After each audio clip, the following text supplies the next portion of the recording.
So we're starting off today in 1990 on a live broadcast of the BBC science show, Tomorrow's World. Yeah, a classic show, right. And on this specific day, a British hairdresser named Maurice Ward walks onto the set. A hairdresser. Not a chemist, a hairdresser. Exactly, and he's holding a raw egg. But he had, coated this egg in this mysterious white sticky paste that he'd actually invented in his own home laboratory. Who called it Starlight? Starlight, yeah. Yeah. So on live television, the host of the show takes a blowtorch burning at thousands of degrees, and he just blasts this egg. Just continuously. For Yeah. what, like 5 minutes? Yeah, 5 minutes straight. And, you'd expect the egg to just explode, right? Or at the very least, just cook completely solid. Right. I mean, it's a literal blowtorch. Exactly. But when they turned the blowtorch off, not only was the egg completely raw inside, but Ward literally picked it up with his bare hand. Yeah, it's the craziest part. It was cold to the touch. It was an absolute defiance of conventional thermal physics. And, it wasn't just some parlor trick for TV. In the years after that, defense scientists in both the US and the UK actually tested Starlight. Wait, like the military got involved? Oh, heavily. They subjected this paste to the thermal flash equivalents of nuclear detonations. Oh, wow. Yeah. And it held up. I mean, it could have revolutionized spacecraft heat shields or, fireproofed every skyscraper on Earth. Yeah. It quite literally could have saved countless lives. So that paste could have made Maurice Ward a trillionaire, basically. Easily. He'd stumbled onto, one of the greatest deep tech innovations of the 20th century. But obviously, if you look around today, our buildings aren't coated in Starlight. No, they're not. And our spaceships don't use it either. Right, because of this really toxic mix of monopoly dynamics, corporate greed, and honestly, Ward's own intense paranoia about losing control of it. Yeah, the negotiations just dragged on for decades. He was terrified the formula would be stolen, so he refused to patent it. Which is tragic, because when Maurice Ward died in 2011, the formula for Starlight it died with him. Completely lost to history. It's just wild. It is. And, that is exactly why we are looking at this today. Because the tragedy of Starlight isn't just this historical anomaly. Right, it's a pattern. Exactly. It's a persistent feature of our economic system. Technologies that can fundamentally alter the physical world are routinely buried. Or suppressed, or just totally starved of capital. Exactly. So, welcome to the Deep Dive. Today, we are taking you on a journey to make sure that you don't miss the next Starlight. Yeah. Our mission today is intensely specific and, frankly, incredibly urgent. Very urgent. Yeah. We are mapping out exactly how to prosper, how to build and protect real wealth in 2026 and beyond. And to do this, we aren't just looking at, generic financial advice. No. We've synthesized this massive, deeply complex stack of sources for you. We are dissecting the 2026 AI industry field reports from Invisible Technologies. Mm-hmm. We're looking at dense academic treatises on what scientists are now calling evo-intelligent space infrastructure. Right, and we've got cutting-edge papers on decentralized science, or DESA. Alongside historical analyses of massive technological failures. We're even pulling from these profound philosophical texts on human cognition, specifically from a journal called BESNA, focusing on this concept of the second body. It is a wild, incredibly dense stack of information. But, if there's one core truth we've extracted for you today, it's this. Yeah. The secret to wealth in 2026 isn't about chasing the latest Silicon Valley software trend. Definitely not. And it isn't about letting a centralized artificial intelligence do your thinking for you. It's about claiming ownership of what our sources call cognitive capital. Investing in physical, industrial mashups. Yes, and looking toward a post-terrestrial economy where gravity itself is harvested as a currency. Okay, let's unpack this. Let's do it. Yeah. But before we can chart the path forward to actual wealth creation, we have to deeply understand the traps. Right, where the wealth is currently being lost. Exactly. Yeah. We have to look at how the current financial ecosystem is actively designed to capture and kill disruptive physical innovation. And I guess that starts with understanding why following the so-called smart money, specifically the venture capital herd, is fundamentally a losing strategy today. It really is. I think this is a huge mental hurdle for a lot of people, though, because, the instinct is to look at Silicon Valley VCs pouring billions of dollars into an industry and think, well, they have Stanford degrees. They have massive analytics teams. Right. If they are all piling into a new software platform, I should probably follow. But the research in our stack on the bias against deep tech startups just completely shatters that assumption. It does. And we really have to look at the mechanical reasons why this happens. VCs are not necessarily funding the best technology. Wait, they aren't? No. They're funding the technology that best fits their specific financial structure. Okay, break that down for me. Well, a standard venture capital fund operates on a 10-year cycle. Right. They need companies to grow astronomically fast, go public, or get acquired within that specific window so they can pay back their limited partners. Right. The clock is always ticking from day one. Exactly. So they're heavily incentivized to chase really quick software returns.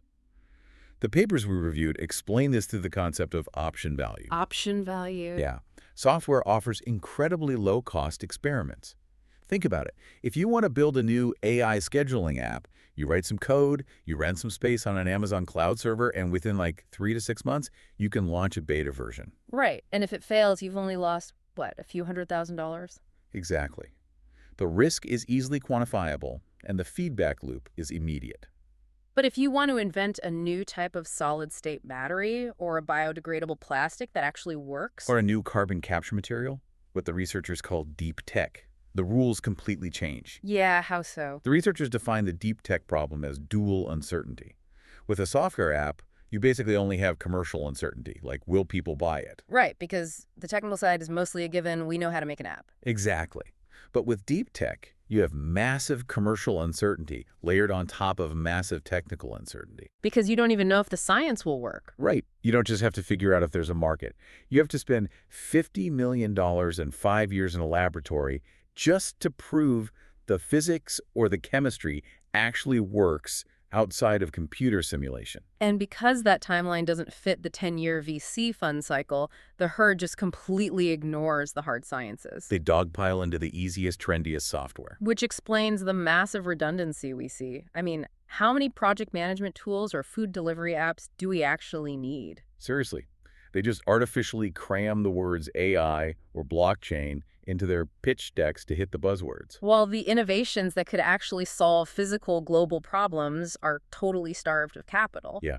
And what's terrifying is that this dynamic where inferior or incremental technology wins just because it fits the immediate needs of the financial system is not new. Oh, right. The historical analogy in the sources. Yes. Our sources brought up this deeply revealing historical analogy from a Lund University study on electric cars. And not from the 2000s, right? From the early 1900s. Exactly. The 1920s and earlier. I am so glad we were talking about this. Yeah. Because I think the vast majority of people, you and me included before reading this, assume that electric cars died out a century ago because gasoline cars were just vastly superior technology. Yeah, that's the common narrative. That early EVs were basically just slow, heavy golf carts that couldn't compete with the power of an internal combustion engine. Right. But it's factually incorrect. Completely. Joseph Talby and Hanna Nielsen, these researchers at Lund University, built this massive database. They analyzed over 36,000 American-made car models from that era. 36,000. Yeah, they looked at the actual engineering specs, the pricing, and the performance data. And what they found was that the criticisms we project onto early EVs are completely historically inaccurate. Well, for one thing, they were actually cheaper to operate, right? Significantly cheaper. According to their estimates, the cost per mile for an electric car in the 1920s was actually lower than a gas car. And from an engineering standpoint, they were vastly more reliable. You have to remember, an internal combustion engine is basically a box containing thousands of controlled explosions per minute. Yeah, it requires oil, spark plugs, complex transmissions, radiators. Exhaust systems, exactly. Yeah. An electric motor has incredibly few moving parts. So the maintenance on early EVs was a fraction of what gas cars required. And they weren't even slow. That was the detail that totally blew my mind. The Baker electric. Yes, the Baker electric. It was a prominent model back then, and it was known for being incredibly zippy. Oh, yeah. Some electric vehicles of that era could hit speeds of 60 to 100 miles per hour because they didn't have the massive weight of a modern battery pack. They were built like lightweight carriages. And some could even travel over 100 miles on a single charge. So wait, if the physics were sound and the economics of driving them were better, why did they fail? Well, the Lund University study points to this concept called path dependency. Path dependency. Yeah. The trajectory of technology isn't always decided by what is fundamentally the best. It's decided by the conditions present at the exact moment of adoption. Okay, so what were the conditions? At the turn of the 20th century, the United States was largely rural. There's a severe lack of electrical grid infrastructure outside of the major cities. Oh, because it simply wasn't profitable yet for private utilities to string power lines all the way out to farms. Exactly. But you could put gasoline in a barrel and throw it on a train and take it anywhere. So the gas car won not because of the car itself, but because of the distribution network. Bingo. And then there was the marketing, which is just, it's infuriating to read about. Oh, the gendered marketing. Yes. Yeah. The marketing played a massive manipulative role. The manufacturers explicitly gendered the technologies. They marketed the loud, dirty, difficult-to-crank gasoline cars to adventurous men. Right, framing them as these rugged machines for exploring the frontier. Meanwhile, they marketed the quiet, clean, reliable electric cars as parlor cars for women to use just for shopping in the city. That is wild. It was this toxic mix of missing grid infrastructure, path dependency, and blatantly gendered marketing that killed the electric vehicle for an entire century. Yep. It had nothing to do with the physical potential of the battery versus the gas tank. So if we pull this back to 2026, the real question is, are today's tech monopolies acting like the 1920s gas companies? That's the billion-dollar question. Are they deliberately locking us into inferior software ecosystems because they control the distribution network while suppressing fundamentally better hardware? And the research absolutely suggests they are. The sources detail this phenomenon known as captured innovation. Captured innovation. Yeah. Tech monopolies exist in a very specific state of structural tension. On one hand, they have the billions of dollars in free cash flow required to actually fund massive deep tech R&D. Right. But on the other hand, they are deeply structurally incentivized to protect the status quo that generates their current profit margins. Oh, so if a new hardware breakthrough threatens their existing cloud infrastructure or their data collection models, They have every reason to bury it. the texts use this chilling phrase for it: silent exclusion. Yes, silent exclusion. And we see this with incredible breakthroughs that just mysteriously vanish from the commercial pipeline. The texts give a highly specific example. SOT MRAM. Okay, let's break that down because I know that sounds like incredibly dense jargon. SOT MRAM. What actually is it and why does it matter? So it stands for Spin Orbit Torque Magnetic Random Access Memory. Okay. And to understand why it's a threat to monopolies, you have to understand how current computer memory works. Most memory right now, like the RAM in your laptop, relies on electrical charge. It stores data by basically keeping tiny capacitors filled with electrons. Exactly. But the problem with electrical charge is that it leaks. So to keep your data in RAM, your computer has to constantly, continuously pump electricity into it, refreshing it dozens of times a second. Which consumes a massive amount of power. Right. And that's why massive server farms for AI training require their own dedicated power plants and cooling towers. So how is SOT MRAM different? SOLDAM doesn't use electrical charge to store data. It uses the magnetic spin of electrons, specifically utilizing materials like manganese palladium-3. Okay, so it's magnetic. Right. And because it relies on magnetism rather than a continuous electrical current, it is non-volatile. It doesn't leak. It requires almost zero power to maintain the data state. Wait, so if you put SOT MRAM into edge devices like a smartphone or a wearable or a remote sensor, those devices could suddenly handle massive AI training workloads right there on the device? Yes, without draining the battery in 10 minutes. Wow. Precisely. You would completely decentralize AI. You wouldn't need to send all your data back to a centralized server farm owned by Google or Amazon to process it. You could do it locally. And that is exactly why it faces silent exclusion. Yes, decentralizing AI processing destroys the core business model of the cloud computing monopolies. That makes total sense. The same thing happens with neuromorphic computing systems. What are those? They're chips that literally mimic the physical synaptic architecture of the human brain to process information organically. They overcome the traditional bottlenecks of moving data back and forth between a processor and memory. Then what happens to them? These technologies are often quietly acquired by major monopolies, and then they are just buried in an IP vault, never to see the light of day. Just like Maurice Ward's Starlight, they lock it away because commercializing it would cannibalize their existing cash cows. Exactly. But, it's not just the corporate monopolies that are trapped in this inertia. The texts make a really profound pivot here. They do. They argue that this suppression of innovation is happening on a personal level inside our own heads. Right. Like, if we want to find the next deep tech breakthrough, if you want to build wealth today, you have to protect your own mind from what the monopolies are selling. Which brings us to that empirical study out of China, regarding college students and AI dependence. Yes, this study is such a critical piece of the 2026 wealth puzzle. It examines the psychological impact of interacting with advanced AI systems, and the findings are honestly deeply concerning. They really are. The study explicitly differentiates between using AI as a tool like the way you might use a calculator to do long division, or a search engine to find a fact and true AI dependence. And how exactly do they define AI dependence? They define it as a psychological reliance, where you actively turn over the heavy lifting of in-depth processing, complex problem-solving, and decision-making straight to the algorithm. And I think a lot of people assume that having an AI do the heavy lifting frees up our brains to do higher level creative thinking. Right, that's the marketing pitch. But the study found the exact opposite, right? Completely the opposite. The researchers found that AI dependence leads directly to a state of cognitive inertia. They observed a behavioral pattern they termed generate first, think later. Let's visualize what that actually looks like for a person sitting in their desk. Okay, imagine you are a structural engineer, Mm-hmm. or a financial analyst, or a coder, right? And you are faced with a complex, novel problem. Okay. Historically, your brain would have to engage in intense, abstract reasoning.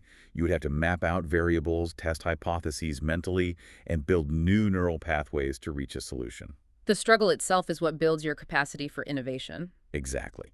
But with AI dependence, the moment you face friction, you habitually type the prompt into the AI and ask it to generate a solution. You generate first. Yes. And even if you then review what the AI generated, the think later part, the damage is already done. Because you didn't do the initial processing. Right. You have bypassed the critical neurological process of original synthesis. The study proves empirically that over time, this behavioral loop severely degrades a person's independent innovation capability. It literally undermined your critical reasoning skills. Yes. You become a passive editor of machine thought rather than an active creator of human thought. So, if you are listening to this right now, this is your first major strategic takeaway for building wealth in 2026. You absolutely must protect your critical thinking from being outsourced to the black box of an AI. It is essential. The masses, the employees who are ultimately going to be replaced or marginalized, are the ones who will fall into cognitive inertia. They will let the AI do their thinking. But the people who actually capture wealth, the successful innovators, they will certainly use AI, but they will fiercely maintain their epistemic integrity. They will use the AI to execute their original thoughts, not to generate their thoughts for them. Because if we accept that the old Silicon Valley model of chasing software option value is a dead end, And if outsourcing your brain to a chatbot leads to cognitive decline, then we have to ask the multi-trillion-dollar question, where is the actual fundamental value being created right now? and the sources are unequivocal on this, the answer is in the physical world. Which brings us to the Invisible Agentic Field Report 2026. I have to say, reading this report was a huge paradigm shift for me. Because if you read the mainstream tech press over the last few years, the entire narrative was building toward AGI, artificial general intelligence. Right, the autonomous superbrain. Exactly. The story was that we were going to build this system that would just take over companies entirely, the AI CEO. But the Invisible Report explicitly states that is not what is happening in 2026. No, it's not. The report highlights a crucial pivot in how the most profitable enterprises are actually deploying artificial intelligence. AI is not running the company autonomously. Right. The real wealth generation isn't coming from replacing humans with autonomous overlord systems. It's coming from utilizing AI as what they call capability multipliers. Capability multipliers. Yeah, where human intelligence and physical oversight firmly stay in the loop. And the mechanism they use for this is really fascinating. They talk about moving from isolated pilot programs to full enterprise production through multi-agent teams.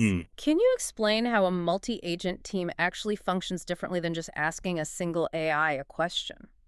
Well, the problem with a single AI model is hallucination and cascading errors. Right. If you ask one AI to design a factory floor plan, and it makes a mistake in the spatial dimensions on step one, every subsequent step it takes will be fundamentally flawed.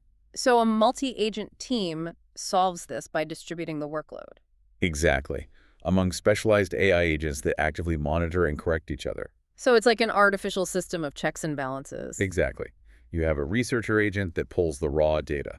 You have a synthesizer agent that drafts the plan. But crucially, you have an independent critic agent. And what does the critic do? Its only job is to aggressively look for logical flaws, physics errors, or code bugs in what the synthesizer produced. They converse with each other, they debate, and they autonomously repair errors before ever presenting the final output to the human operator.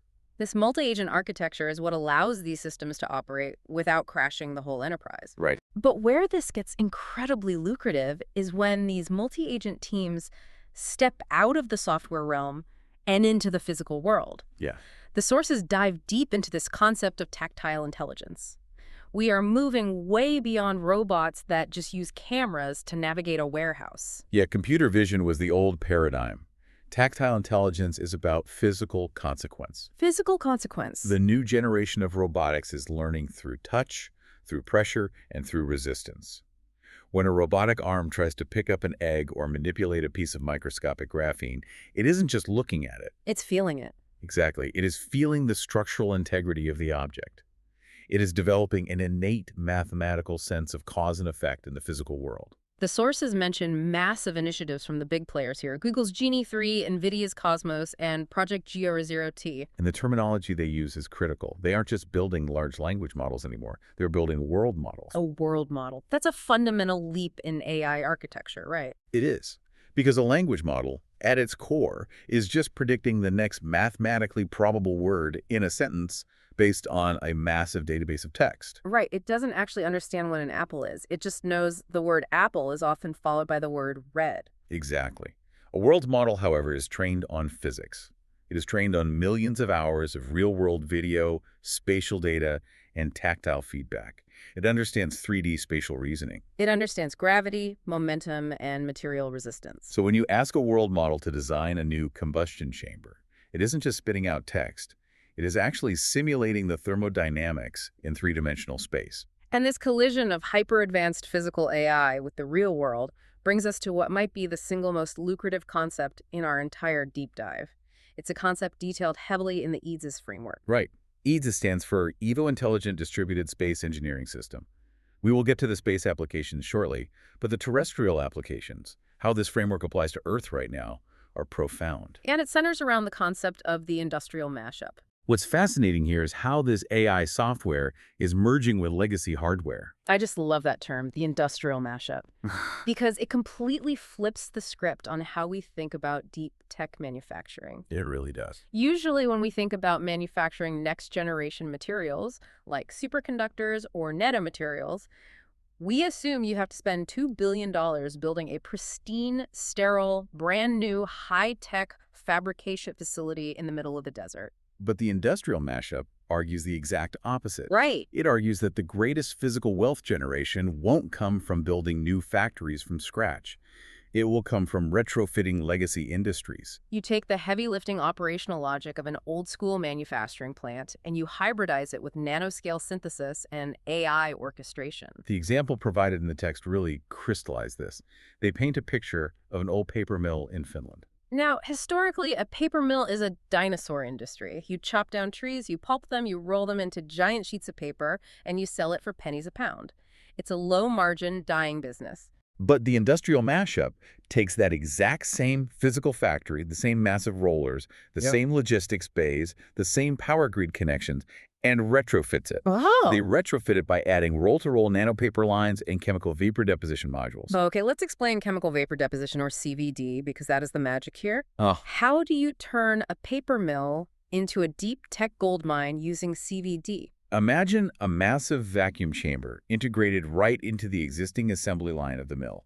Inside that chamber, you introduce specific hydrocarbon gases. Okay. You then apply intense heat or plasma to those gases, causing them to break down at the molecular level. The carbon atoms separate from the gas and literally rain down, depositing themselves atom by atom, layer by microlayer onto the substrate rolling through the machine. So you are essentially painting with raw atoms. Precisely.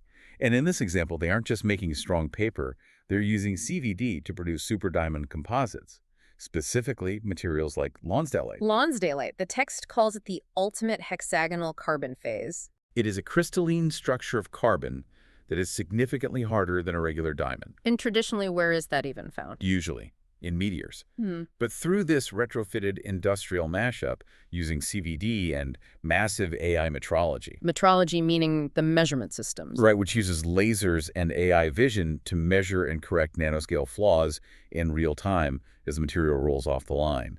This legacy paper mill is suddenly mass-producing macroscopic sheets of super diamond composite. The AI acts as the distributed intelligence, managing the chemical mixtures perfectly. The digital twin of the factory. A complete virtual simulation running in parallel acts as the nervous system, predicting maintenance issues before they happen. And the physical factory itself becomes a metabolic cell of a larger global production organism. You are democratizing advanced manufacturing. You take a massive, heavy industry asset in a developing economy, or in the Rust Belt, and by adding these modular AI and nanotech layers, you elevate its output value by a factor of 10,000. You don't need to build the multi-billion-dollar clean room. You use the existing mechanical infrastructure. Yeah. The barrier to entry for producing deep tech materials certainly plummets. It's like taking a clunky 1990s desktop computer and suddenly plugging it into a fiber optic gigabit internet network. We are taking dumb factories and turning them into what the sources call cognitive structures. It's incredible. It is. But it naturally leads to a very frustrating question for you, the individual listener. If you're listening to this and you understand that the real wealth is in finished paper mills, printing super diamonds, or Indian textile factories weaving graphene, how do you actually invest in that? Right. If the traditional VC funds are ignoring it to chase software apps, and the technopolies are actively trying to suppress hardware breakthroughs, how do the rest of us participate? Exactly. Well, that is the structural bottleneck of the legacy financial system. And solving that bottleneck is exactly what decentralized science, or DeSci, is designed to do. DeSci is the mechanism that allows individuals to circumvent the monopolies and directly fund and own physical innovation. To really appreciate how revolutionary DeSci is, we have to quickly look at how completely broken the traditional scientific funding model TradSci actually is, because most people have no idea how parasitic it is. It is a remarkably inefficient system. Under the traditional model, a scientist spends a decade doing rigorous research, very often funded by public tax dollars or university grants. Okay. They finally make a breakthrough discovery, say a new molecule for extending human longevity.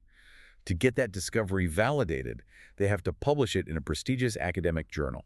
But they don't get paid for that, do they? Not at all. In fact, they have to give the intellectual property of their paper away to a massive centralized publishing house for free. And the peer reviewers, the other brilliant scientists, review the work for free. Correct. The centralized publisher provides almost zero actual scientific value. They just provide the platform. Yeah. But once they own the copyright, they put that publicly funded research behind a massive paywall, charging other scientists, universities, and the public upwards of $10,000 in subscription fees just to read the research. It is a rent-seeking monopoly that artificially restricts access to human knowledge. And more importantly, it makes it incredibly difficult for that scientist to raise the capital needed to take that molecule out of the lab and turn it into an actual drug, because they are entirely dependent on pharmaceutical monopolies or deeply biased venture capital to fund the clinical trials. So DeSci completely replaces this parasitic structure using Web3 and blockchain architecture. Instead of relying on a centralized institution, DeSci utilizes decentralized autonomous organizations, or DAOs. The sources explicitly highlight two major players right now. VitaDAO and CryoDAO. Right. VitaDAO, which focuses entirely on funding and democratizing longevity research, and CryoDAO, which funds advanced cryopreservation technologies. And the crucial legal and technological mechanism they use to do this is called the IP-NFT, the Intellectual Property Non-Fungible Token. And look, I know the moment people hear NFT, they think of overpriced digital pictures of cartoon 8s from 2021. We have to violently separate that mental association. How does an IP NFT actually work in the context of deep tech and DeSci? It is a profound shift in legal and economic reality. An IP NFT isn't a picture. It is a cryptographic token on a blockchain that is legally tethered to an actual real-world intellectual property contract. So when a researcher makes a discovery, they tokenize it. Exactly. The legal rights to that patent, that molecule, or that engineering blueprint are digitized and locked into a smart contract. And because it is on the blockchain, it can be fractionalized. Exactly. Instead of one pharmaceutical company owning 100% of the patent, the IP NFT can be split into 1 million digital shares. and anyone anywhere in the world can buy those shares. So as a listener, you aren't forced to buy stock in a massive, bloated legacy corporation just to get exposure to the healthcare sector. You can actually fund the specific scientist. You can own a cryptographic fraction of the actual cure, the actual molecule itself. And if that molecule gets licensed to a manufacturer, the smart contract automatically distributes the royalty payments directly to your digital wallet, bypassing the banks and the publishers entirely. It completely shatters the institutional monopoly on deep tech. It's brilliant. And if we connect this to the bigger picture, it's truly fascinating how this DASI framework scales up into a much larger macroeconomic concept, one detailed in the Eternal Horizon Project 3.0 text. Ah, yes, the Cognitive Capital Exchange, or the CCE. This was the most mind-bending part of the entire stack for me. The underlying premise of the CCE is that as we move further down this post-scarcity trajectory, where physical manufacturing is increasingly automated by those AI-driven industrial mashups we talked about, the primary source of economic value shifts. It shifts away from manual labor, right? And even away from basic algorithmic coding. Exactly. It moves entirely toward pure cognition. Thought itself becomes the most scarce and valuable resource. Thought becomes currency. The text literally argues for an economy where you trade thoughts for money. And I have to be honest, I need you to unpack this mechanistically. Sure. Because when I read that, my immediate reaction was deep skepticism. Hold on, this sounds incredibly abstract. Are people really trading thoughts for money? It sounds like a philosophical thought experiment, or worse, just another crypto buzzword scam. How do you actually, tangibly trade a thought? It's a completely fair skepticism. To understand the mechanics, you have to look at how they define value generation. The CCE operates on a mechanism called proof of thought. Like proof of work. Similar concept, different execution. Think about early cryptocurrencies like Bitcoin. They operate on proof of work. You generate value by burning massive amounts of electricity to solve arbitrary math puzzles. Right. The CCE discards that waste. In the CCE, tokens are minted, and value is generated when a human provides a demonstrated structurally sound innovation to a shared network. Okay, but what does that network look like? Where are these thoughts actually being proven? It looks like a massive, hyper-realistic multiplayer video game, but with profound real-world economic output. The sources explicitly reference immersive VR environments, specifically citing platforms like Improbable's Spatial OS. Right. Spatial OS is an engine capable of running massive, persistent virtual worlds. Imagine thousands of people logging into a shared virtual reality space. You have aerospace engineers in Germany, 14-year-old gaming prodigies in South Korea, and material scientists in Brazil, all occupying the exact same digital space. And in 2026, they aren't logging in to shoot digital zombies. No, they're logging in to collaborate with the spatial AI world models we discussed earlier.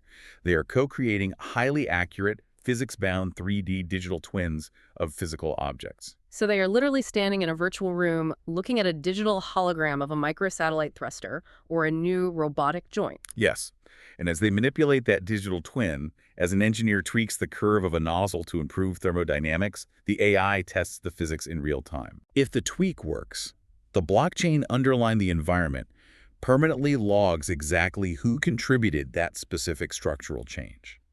The thought, the specific engineering insight, is instantly tokenized as an IP NFT component. And then what? They just hold on to it. No, they take it to the exchange. These virtual environments have built-in decentralized stock exchanges for intellectual property. You can stake your blueprint, you can license your structural tweak to other teams, or you can sell it outright. And crucially, it is drift resistant. Yes. The text notes that the valuation of these tokens decays over time if the idea isn't connected to meaningful, recursive, real-world growth. You can't just squat on a patent. That is an incredible mechanism. It's the ultimate gamification of engineering, married to decentralized finance. It really is. You put on a VR headset, you solve a specific heat dissipation problem for a drone using an AI assistant, your cognitive contribution is logged immutably, and 6 months later, when a retrofitted factory in Finland actually prints that physical drone part, a smart contract automatically routes a fraction of a cent to your wallet for every single unit produced.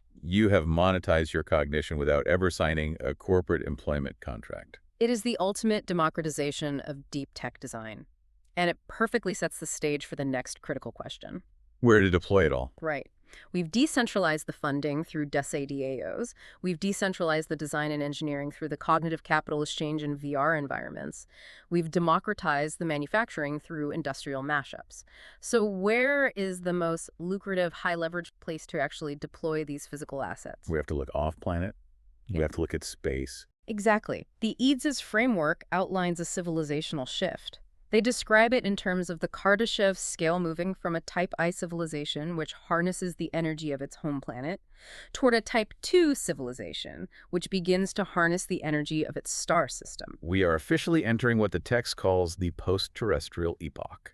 Here's where it gets really interesting, because I think to grasp the financial implications of this, we have to look at how backwards the old space economy was. Oh, totally backwards. For the last 60 years, the model of space exploration was you build a massive, incredibly heavy, delicate piece of machinery here on Earth, then you strap it to the top of a giant tube filled with explosive chemical fuel. And you burn millions of dollars fighting Earth's gravity just to push that object into orbit. It's wildly inefficient. It is the ultimate logistics bottleneck.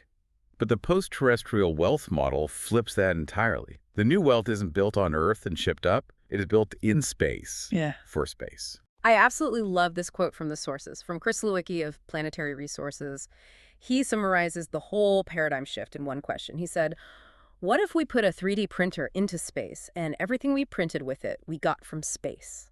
That is the core of autonomous space manufacturing, and the legal groundwork is already laid. Space mining legislation in various jurisdictions has established the precedent that private firms can actually own the natural resources, the iron, the water, the precious metals that they extract from asteroids. But the true mind-bending paradigm shift in the EADS framework isn't just about mining rocks. It is about how we physically interact with the forces of the universe.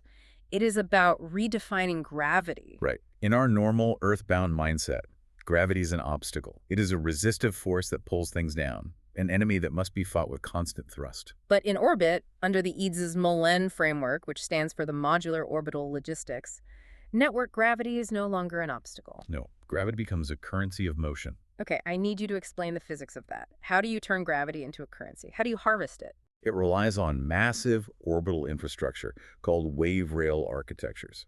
It's a post-Newtonian logistics paradigm. Imagine an incredibly long physical tether or rail system in space, perhaps a component of an orbital ring or a space elevator structure. Okay, picturing it. When you need to move a massive payload, say tons of refined asteroid metal, from a high orbit down to a lower orbit or down toward the surface, you don't use thrusters. You let gravity pull it down the thermal rail. But if it just falls, it burns up or crashes. Exactly, so you have to slow it down. Yeah. And that is where the wealth generation happens. As the payload descends along the wave rail, the system uses regenerative braking. Oh.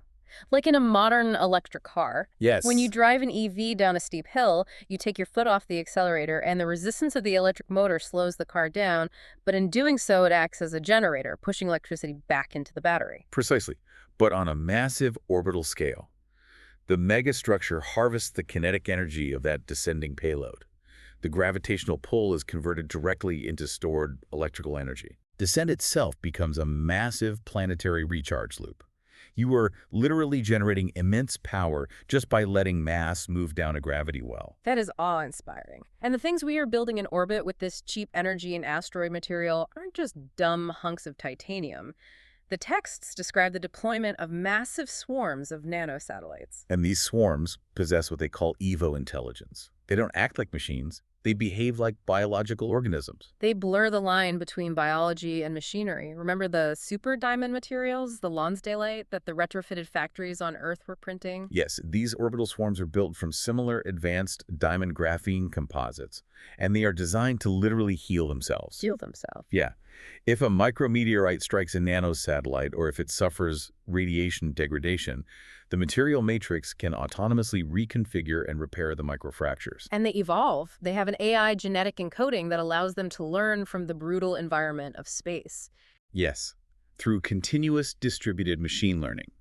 If one satellite in a swarm of 10,000 happens to find a slightly more efficient thermal configuration for dissipating solar heat, it updates its own digital genome. And then it shares it. Exactly. It broadcasts that specific mutation to the rest of the swarm via a localized blockchain network. The other satellites receive the update and physically evolve their hardware configurations on the fly. It is a self-healing, self-improving robotic ecology. So we have evolving, self-healing robotic swarms powered by the kinetic energy of gravity, printing themselves out of asteroid dust. It sounds like science fiction, but it's the 2026 logistical reality. It is. But the obvious pushback from a pragmatic listener is, okay, that's great for the space economy, but I live on Earth. I pay my mortgage in dollars, not orbital kinetic energy.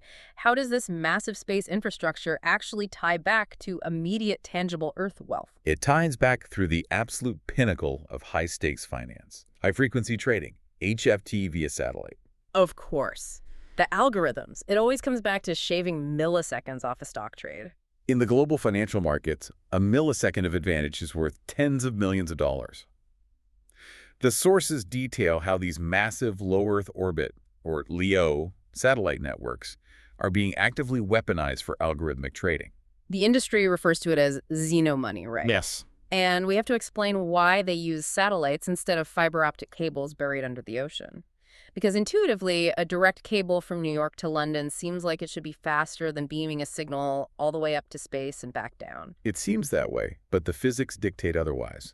Light travels through the vacuum of space roughly 30 to 40% faster than it travels through the solid glass core of a fiber optic cable. Wow. So the sheer speed of light in a vacuum makes the longer orbital trip faster than the shorter underwater trip. Exactly. But there is a massive, highly volatile vulnerability to transmitting financial data through the atmosphere via high-frequency microwaves or lasers. The weather. Specifically, a phenomenon known as rain fade. What is rain? High-frequency radio waves are physically absorbed and scattered by water droplets in the atmosphere. If a massive rainstorm rolls in over the receiving dish in London, the signal degrades, the latency spikes, or the connection drops entirely. And if your algorithmic trade is delayed by 50 milliseconds because of a rain cloud, you lose the arbitrage opportunity. Your competitor beats you to the trade. Which is why the new frontier of orbital HFT doesn't just rely on the satellites, it relies on orbital AI. The systems use deep reinforcement learning and neural network-based forward error correction. So they are constantly ingesting massive global weather data sets and tracking the precise orbital mechanics of thousands of satellites simultaneously. Yes, they predict the weather to route the money. That's insane. They predict link degradation minutes in advance. If the AI detects that rain fade is about to hit a specific corridor, it autonomously and instantly reroutes the trading signal through a different sequence of satellites. Using multiband diversity and photonic beam steering? Right. It predicts the latency and optimizes the route through the vacuum of space in real time, completely avoiding the weather. It turns those microscopic milliseconds of orbital advantage into massive, tangible financial gains down on Earth. It's just staggering to think about. You have hyper-intelligent AI algorithms actively dodging rain clouds from space in order to execute billion-dollar stock trades. It is a completely alien economic landscape. It truly is. But it's this exact level of hyperconnectivity, from your 5G edge computing wearables processing data locally, to your digital twins on the cognitive exchange, to these orbital AI swarms, that brings us to the most urgent warning in our entire stack of sources. Yes. Because with all this interconnected intelligence, the greatest threat to your prosperity in 2026 is no longer a traditional stock market crash or a bank run. The greatest threat is losing control of your own data, your own identity, and ultimately your own mind. We are entering an era of unprecedented information warfare, and the sources make it clear we have to update our definition of what that means. Right. It is no longer just about political fake news or Russian troll farms or social media algorithms feeding you outrage. The texts warn of a massive shift toward highly personalized cognitive and neurophysiological attacks. The AI bots have evolved far beyond spam. They are now what the texts call autonomous information agents. Information apes. Yeah. They don't just blast you with a phishing link. They are capable of forming long-term, highly nuanced, simulated social connections with human targets. Explain how that actually works in practice. How does an information agent attack you? Imagine an AI agent that interacts with you across multiple platforms over a period of months. It analyzes your public data, your biometrics from your wearables, your purchasing habits, and your communication style. It's studying you. It learns your behavioral patterns and maps your specific psychological vulnerabilities. Does anxiety make you impulsive? Does flattery make you trusting? It builds a tailored psychological profile. That's horrifying. And then it begins to manipulate your environment, feeding you specific data points, introducing synthetic colleagues or friends into your network to slowly steer your economic decisions, your investments, or your intellectual property right into the hands of a bad actor. It is a slow, methodical hacking of the human operating system. The battleground is no longer the screen of your phone. The battleground is your interiority.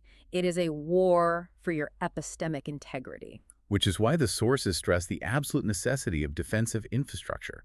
They talk about the need for secure 5G platforms that utilize privacy-controlled, isolated data containers. They discuss using augmented and virtual reality systems not just for collaboration, but to provide safe, encrypted, simulated environments where you can interact and transact without being subtly manipulated by invisible information agents. You have to actively build walls around your cognition. And this terrifying reality of cognitive warfare brings us to the final and perhaps most profound philosophical concept from our stack. It comes from the journal Besner, issue number 4.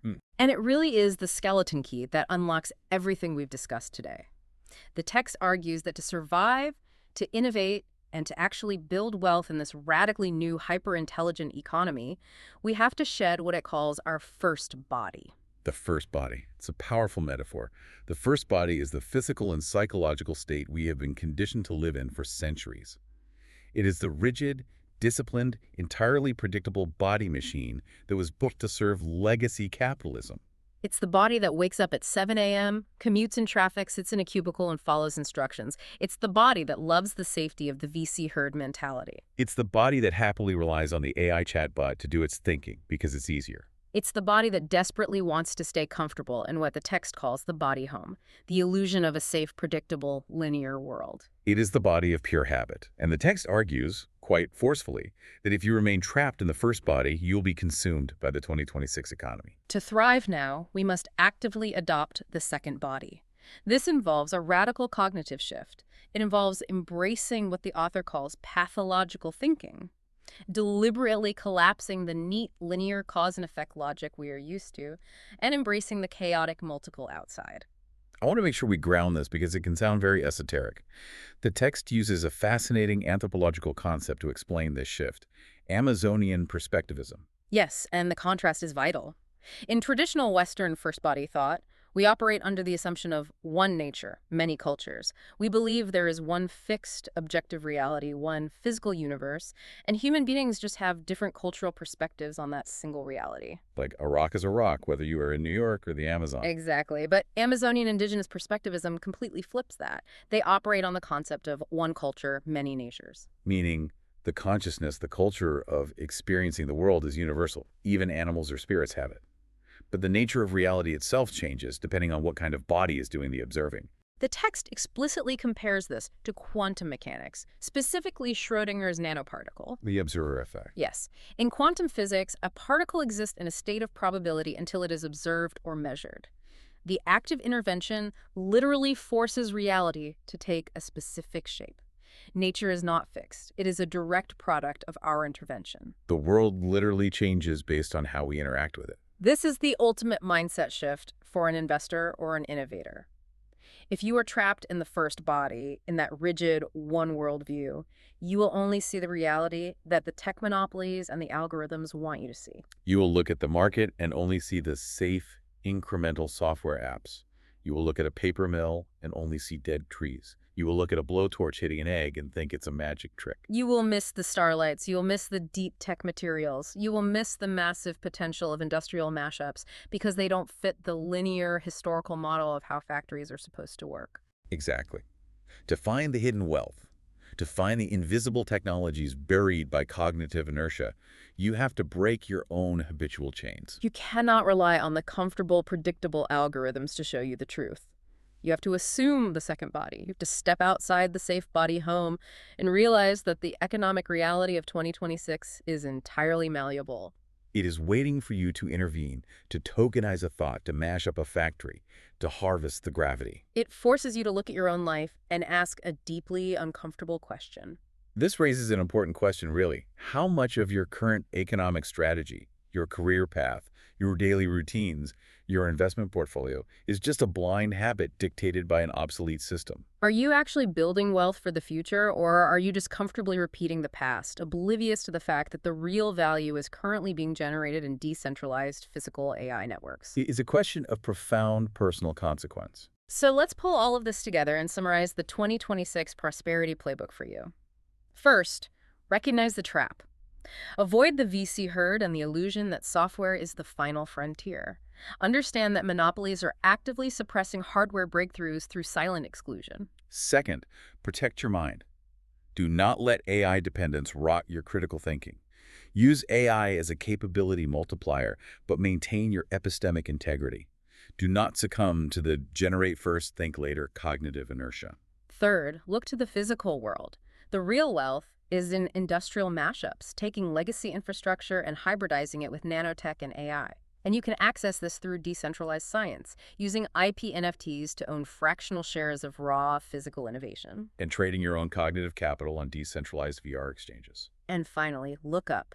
Understand that the ultimate frontier is the post-terrestrial economy. We are moving toward a reality of evolving, self-healing robotic swarms where gravity is harvested as a kinetic currency, and orbital AI directs the flow of global capital from space. It requires nothing less than a complete recalibration of how we perceive value, how we interact with technology, and how we define our own agency within these massive interconnected systems. We've covered an immense amount of ground today. We've explored environments that actively think, from smart megastructures in orbit to autonomous robotic ecologies on factory floors to the very algorithms trying to hack your cognition. It's a lot to process. It is. But as you navigate this hyper-intelligent landscape, I want to leave you with one final thought to mull over.